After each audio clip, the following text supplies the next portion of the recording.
Ya, halo, welcome to Bincang Ide. Bersama saya Aska Gulusyan dan kali ini kita akan membahas terkait dengan sektor pertahanan karena kita telah kedatangan seorang pengamat pertahanan dari Universitas PN Veteran, yaitu Mas Beni Sukadis.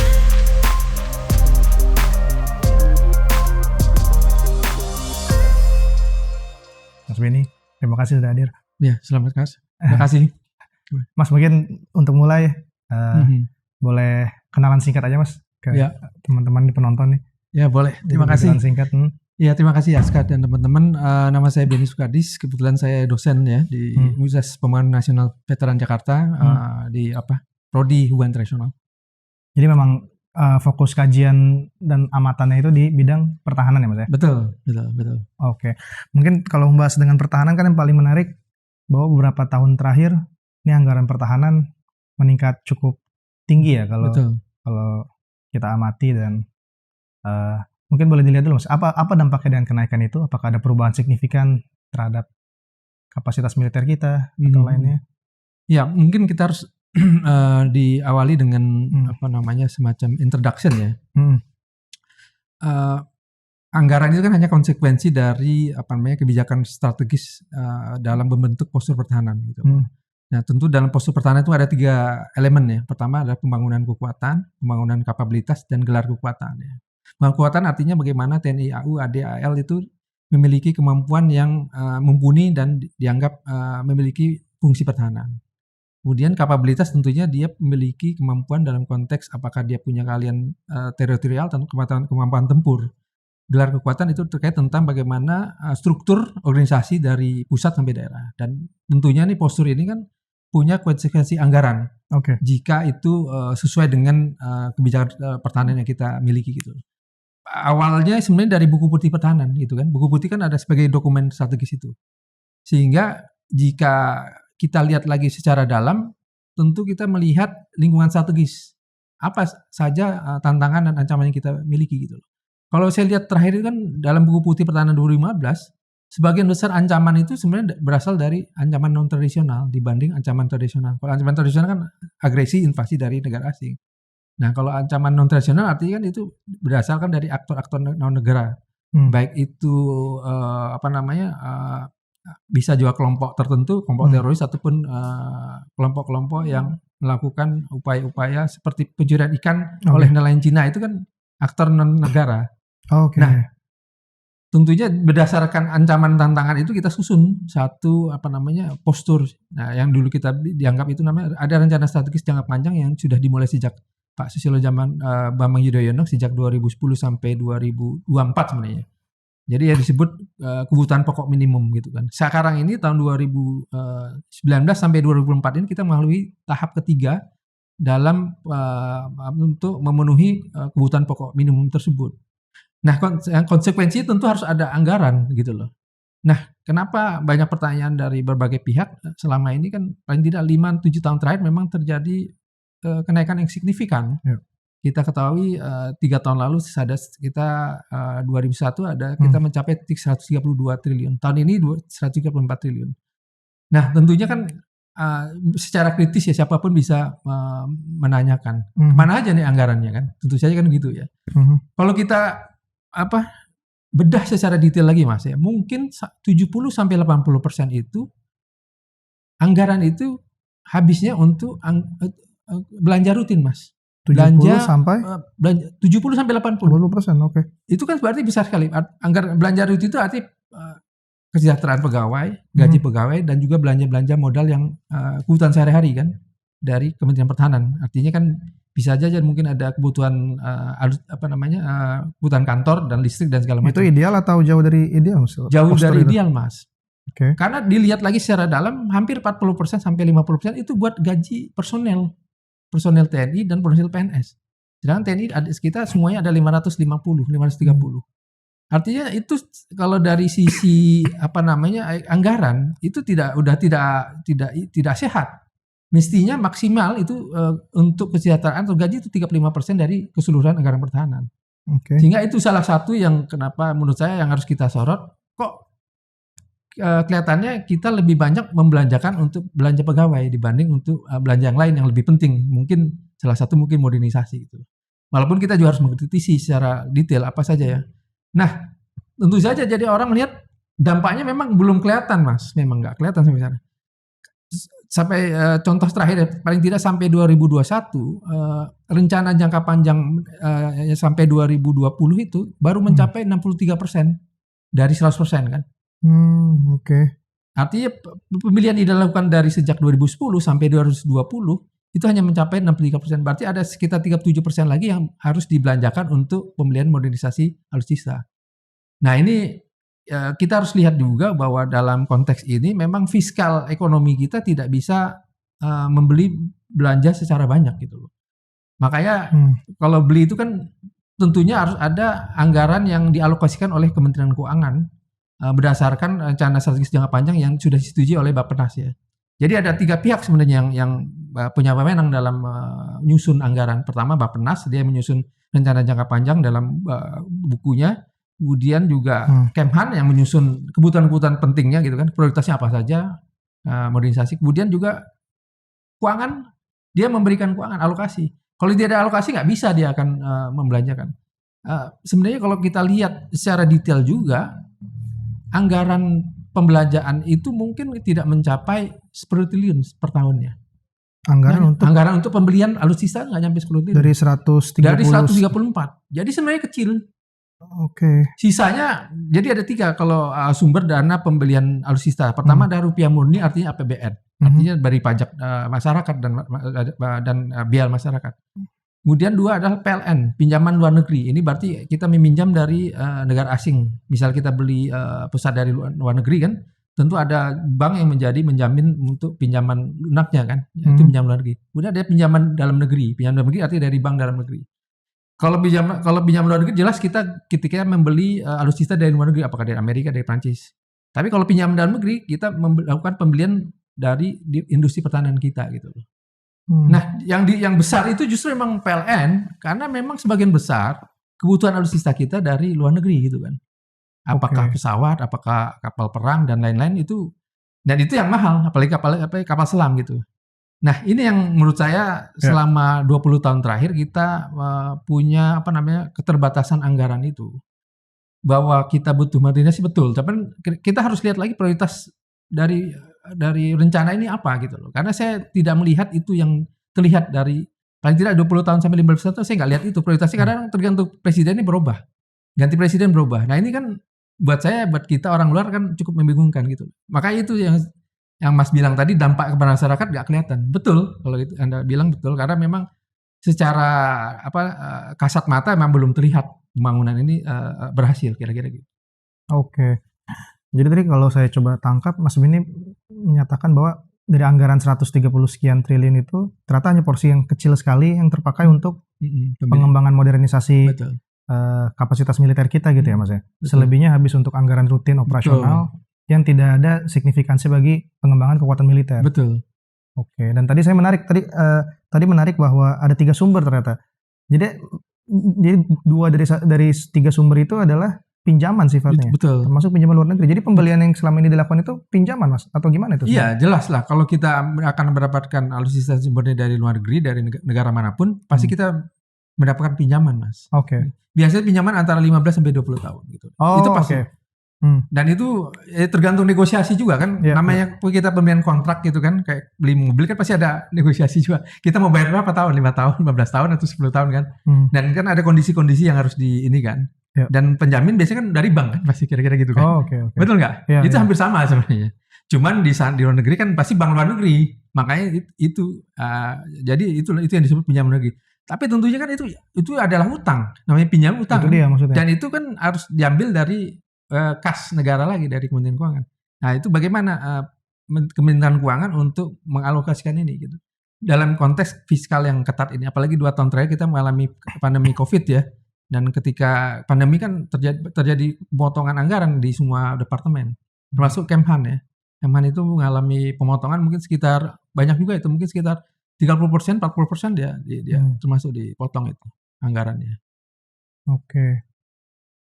Mas, tapi kan beberapa ini terakhir kita ada beberapa pembelian yang cukup ramai dibicarakan media gitu ya.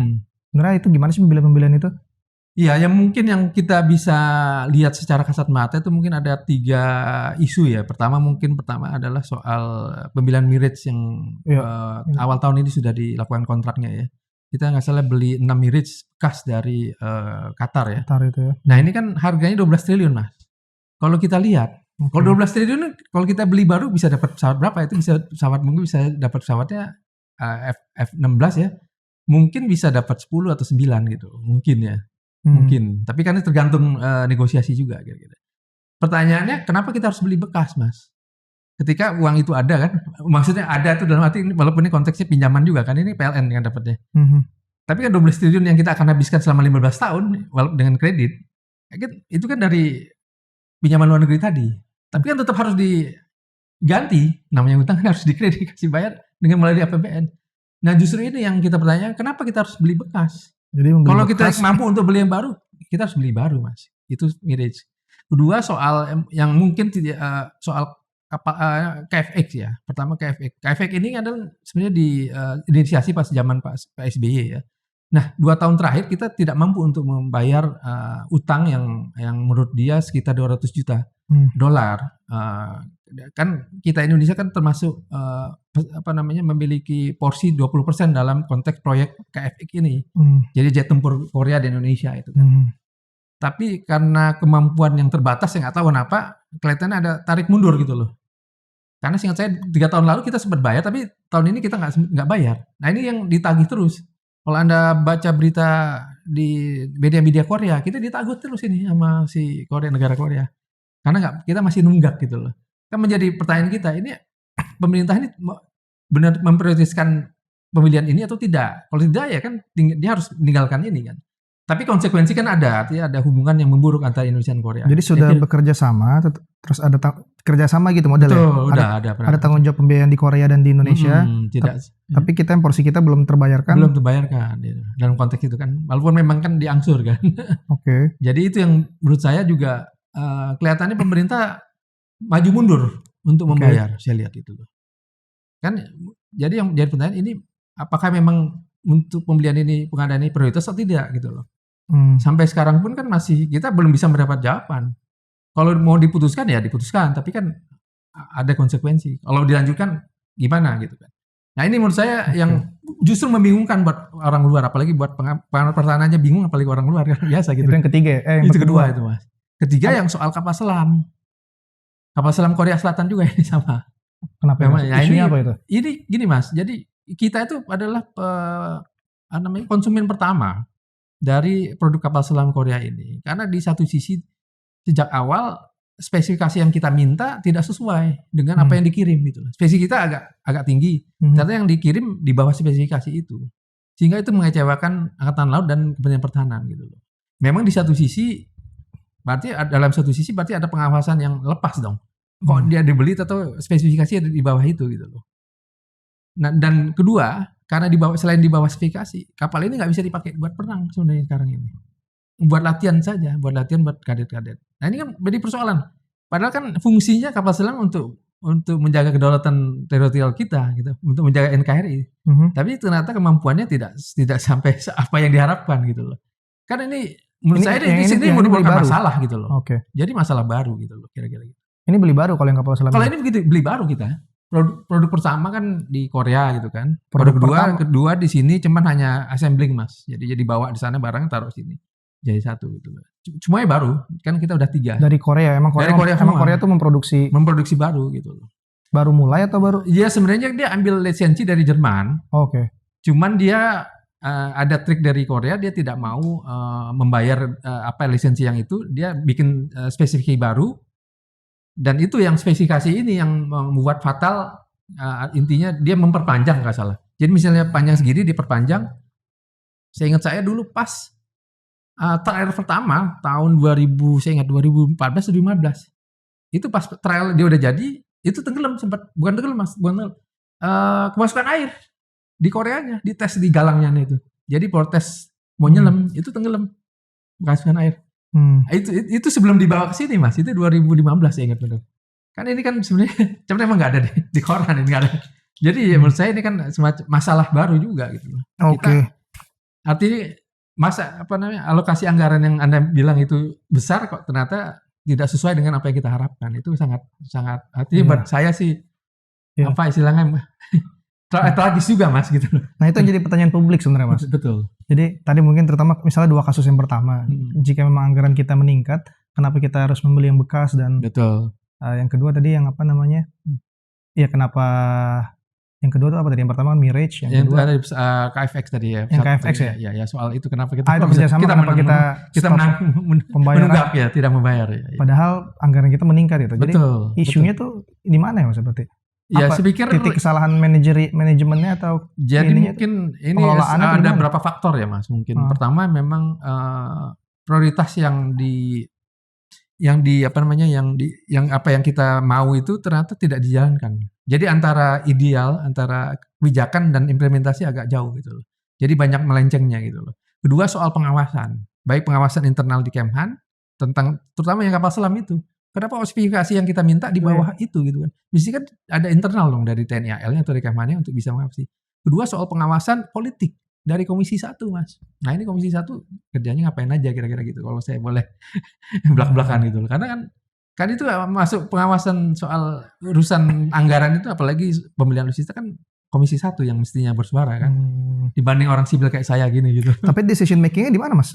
Sebenarnya ya itu dia tadi kayak vicious circle Mas. Jadi apakah tadi yang saya bilang tadi di jadi kementerian atau di Kemhan juga punya wewenang, Bappenas punya wewenang, Kementerian Keuangan punya wewenang. Okay. Tapi yang ketok palu itu kan DPR Komisi 1. Selama ini dia ngusulin tapi kalau DPR Komisi 1 tidak ketok palu. Kan di pengawasan di sini. Uangnya saya kasih ini, cuman harus bener dong, mesti kan begitu kira-kira DPR. Tapi ini kan nggak jalan juga pengawasannya. Nah, jadi kan menurut saya semua 4 pihak ini yang harus kita kritisi. Gitu loh. Terutama ya Kemhan juga gitu loh. Karena prioritasnya nggak jelas menurut saya. Jadi tiap ganti presiden ganti juga gitu. Ganti kebijakan gitu loh. Dan tutup pengawasannya juga. Itu Mas. Jadi memang tidak segampang apa yang kita ini. Jadi memang cukup rumit ya. Iya. Maka berarti ke depan tuh sebenarnya perbaikannya kayak gimana Mas yang dibutuhin itu? Ya sebenarnya sih harus kalau mau serius ya Mas. Mereka tuh harus bicara sama teman-teman di luar itu. Kemhan itu harus bicara dengan teman-teman akademi visi. Apakah dari think tank, apa dari kampus-kampus. Itu kan banyak orang-orang pintar-pintar kan di UI, di Unpad, dimanapun. Sebenarnya mereka diajak bicara lah untuk terkait tentang penyusunan kebijakan apapun lah ya. Apa anggaran pertahanan, postur pertahanan, kebijakan-kebijakan strategis lain itu loh. Karena mereka intinya mereka kan orang yang punya kompeten, paling tidak punya keahlian yang bisa mengkritisi atau melihat secara lebih dalam gitu. Apa saja mungkin kekurangan, tantangan, hambatan yang akan mereka hadapi gitu. Dan juga yang kedua yang penting adalah pemuatan dari parlemen. Karena kalau nggak ada pengawasan yang kuat dari parlemen itu ya jalan-jalan sendiri aja Kemhan gitu. Atau jangan begitu dibiarkan jangan. Saya nggak tahu kan kira-kira gitu. Jadi mungkin ya saya bilang tadi, jadi memang pengawasannya harus multi sektor gitu loh. Jadi kalau kita saja media massa, kelompok akademisi nggak cukup kuat untuk mengawasi itu. Yang kuat cuma Komisi 1 di parlemen. Itu pesan saya Mas. Jadi kita ya kita punya hak bersuara, teman suara kita didengar nggak? Itu yang menjadi persoalan kan? Boleh aja Anda berbunyi-bunyi, jangan gitu kan? Iya. Tapi mereka tidak menjalankan apa yang kita kritisi gitu loh, atau tidak tidak melakukan evaluasi terhadap apa yang kita kritik gitu. Padahal kan kita niatnya baik gitu loh. Berarti kesimpulannya gimana itu berarti Mas? Maksudnya dengan peningkatan anggaran ini apa yang sudah perubahan yang terjadi? Ya, saya pikir mungkin ya kedepannya ya mungkin ya Mas, mungkin kalau boleh saya agak ideal dikit ini ya. Memang harus ditunjuk orang yang benar-benar paham, cuman dia juga bisa bekerja ya. Jadi soal leadership itu dimanapun ya, bukan hanya Kemhan ya. Baik itu di Kemhan apa juga di parlemen yang leadership, tapi dia punya komitmen untuk bekerja secara serius gitu loh. Jangan berdasarkan kelompok-kelompoknya aja gitu. Kalau sila kan kelompok-kelompoknya gitu. Jadi kalau ini orang ini emang orang yang kayak gini ini kan sulit gitu loh Mas. Ya kelompok ini kan macam-macam Mas. Terutama partai politik lah. Jadi susah juga kita kan.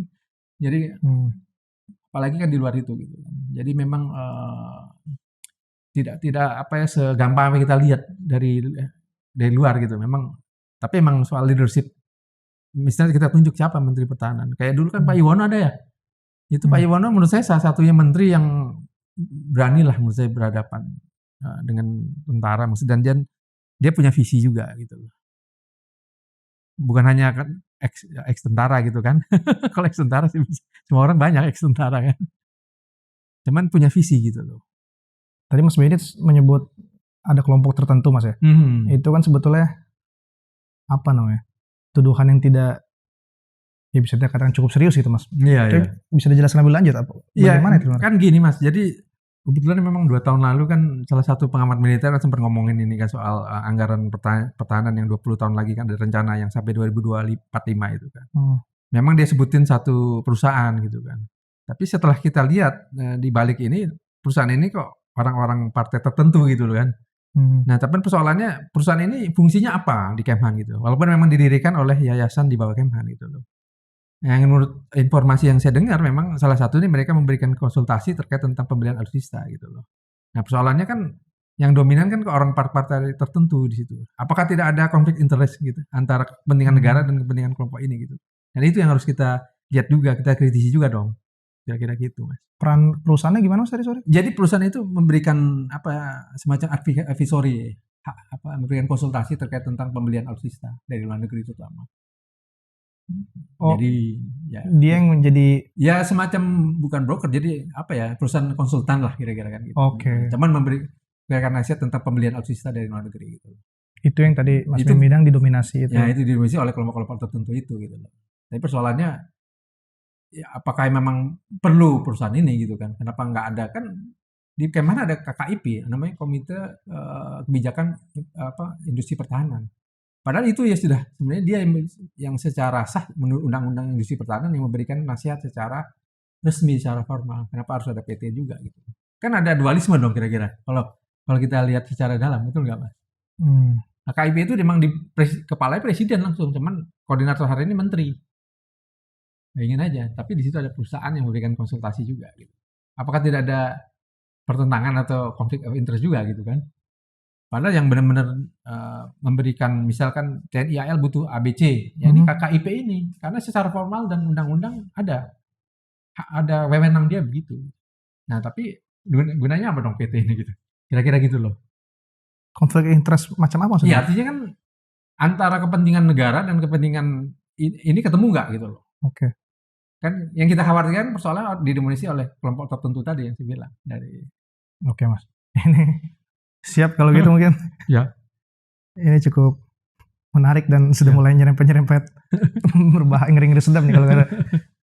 Tapi mungkin berarti ya kita cukupkan di sini aja Mas Benny ya. Terima kasih atas undangannya. Ya. Mudah-mudahan nggak bosen-bosen. Tentu saja ini jadi banyak tahu kita tentang industri militer dan kebijakan pertahanan kita. Ya jadi demikian teman-teman untuk bincang ide kali ini bersama dengan Mas Benny Sukadis membahas kebijakan pertahanan dan juga berbagai kita bedah isi-isinya gitu ya. Tadi sampai cukup hangat terutama di bagian terakhir. Jadi sampai jumpa di bincang ide berikutnya. Terima kasih.